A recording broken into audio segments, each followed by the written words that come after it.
இரத்த சம்பந்தப்பட்ட BP, low BP, hormonal imbalance என்று சொல்வார்கள். அதிலெல்லாம் கவனமாக இருப்பது. இரத்தத்தில் பரவக்கூடிய தொற்று நோயில் அதிகவனம். நவகிரகத்தில் இருக்கக்கூடிய செவ்வாய் வழிபாடு மிக மிக முக்கியம். பிள்ளைகளுடன் வாக்குவாதமே கூடாது. வெளியிடம், தொழில் சார்ந்த விஷயம், அனுகூலம், ஏற்றம் ஏற்படும். சுபகாரியத்தில் சிறு சிறு தடைகள் காணப்பட்டாலும் விரைவிலே அந்த தடைகளெல்லாம் நிவர்த்தி ஏற்படுத்தக்கூடிய நல்ல காலகட்டம். வேற்றுமொழி மனிதர்களால் அதிக ஆதாயமும் அதிகப்படியான நன்மைகளும், கடல் கடந்து அடிக்கடிக்கு டிராவல் செய்யக்கூடிய ராசிகளில் துலா ராசிக்காரர்கள் வருவது சாத்தியக்கூறுகள்.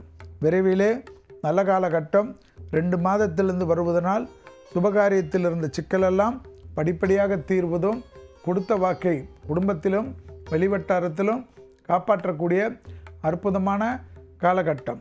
தாய் வழி உறவு, தந்தை வழி உறவு மேன்மை அடையக்கூடிய அதி அற்புதம். வேற்று மதத்தினரால் அதிகம் ஆதாயம் பெறக்கூடிய ராசிக்காரர்கள் துலா ராசிக்காரர்கள் விடுபட்ட தெய்வ வழிபாடுகளை ஒன்றன் பின் ஒன்றாக நிவர்த்தி ஏற்படுத்தக்கூடிய அதி அற்புதம் ஏற்படும்.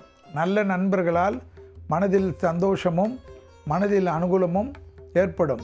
தெய்வீக வழிபாடு செய்யவே துளாராசிக்காரர்கள் புத்துணர்வு பெறக்கூடிய அதி அற்புதமான தெய்வ தரிசனங்கள் கிடைக்கக்கூடிய 15 நாட்கள்.